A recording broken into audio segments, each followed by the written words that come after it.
এ পর্যায়ে প্রতিষ্ঠাতা মণ্ডলীদের মধ্য থেকে সংক্ষিপ্ত বক্তব্য নিয়ে আসার জন্য বিশেষভাবে অনুরোধ করছি ঢাকা বিশ্ববিদ্যালয়ের সাবেক শিক্ষার্থী, ঢাকা ছাত্র কল্যাণ সমিতির সাবেক সভাপতি, ঢাকা বিশ্ববিদ্যালয় অ্যালামনাই অ্যাসোসিয়েশন অফ নাটোরের নির্বাহী সদস্য মতিউর রহমান ভাইকে মঞ্চে আসার জন্য বিশেষভাবে অনুরোধ করছি।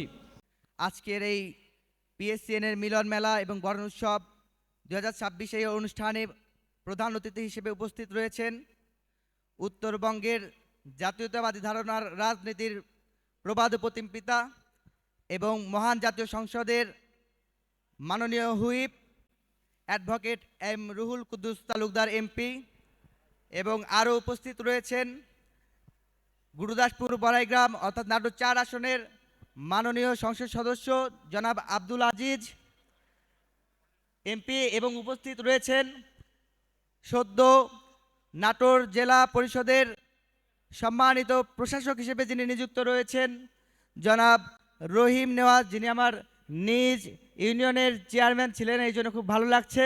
এবং আজকের এই অনুষ্ঠানের সভাপতি রয়েছেন ঢাকা বিশ্ববিদ্যালয়ের কৃতি শিক্ষার্থী সবুজ আহমেদ সাগর। বক্তব্য দীর্ঘ করার সুযোগ নেই, শুধু আমি বলতে চাই আপনারা সবাই জানেন 2024 সালের গণ অভ্যুত্থানের পর এই সংগঠনটি প্রতিষ্ঠা হয়েছে। আমরা কোনোভাবেই চাই না এই সংগঠনের যে স্পিরিট, যেই চেতনাকে ধারণ করে এই সংগঠনটি প্রতিষ্ঠা হয়েছিল, সেই সংগঠন সেই ধারণা থেকে বেরিয়ে যাবে।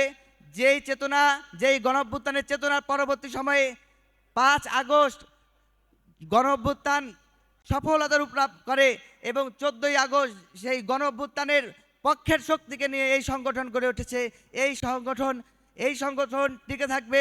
আমি আশা করি আমাদের যারা সম্মানিত উপদেষ্টা অতিথিরা রয়েছেন আমাদের এই সংগঠন সম্পর্কে জানবেন এবং এই সংগঠনের যে কিভাবে প্রতিষ্ঠা হয়েছেন আমরা তাদেরকে আরও জানাবো। আমাদের যারা সিনিয়র অ্যাডভাইজাররা রয়েছেন তারাও এই ব্যাপারগুলো সম্পর্কে অবগত রয়েছেন। আমরা জানি এই সংগঠন যেভাবে প্রতিষ্ঠা হয়েছিল সেভাবে চলবে ইনশাআল্লাহ। আমরা আপনাদের সবার সহযোগিতা চাই। এবং আরেকটি বিষয় আমি দুলু ভাইকে মনে করিয়ে দিতে চাই, রাজবাড়িতে গত বছর 2 এপ্রিল যে প্রোগ্রামটি অনুষ্ঠিত হয়েছিল সেখানে আমি আমার বক্তব্যে বলেছিলাম যে দুলু ভাইকে দৃষ্টি আকর্ষণ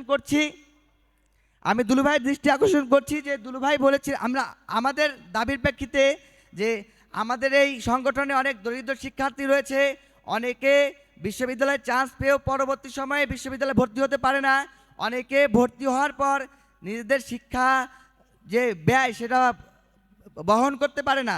তো আমাদের পক্ষ থেকে দাবি জানানো হয়েছিল যে আপনি কোনোভাবে আমাদের দরিদ্র শিক্ষার্থীদের বৃত্তির ব্যবস্থা করে দিবেন।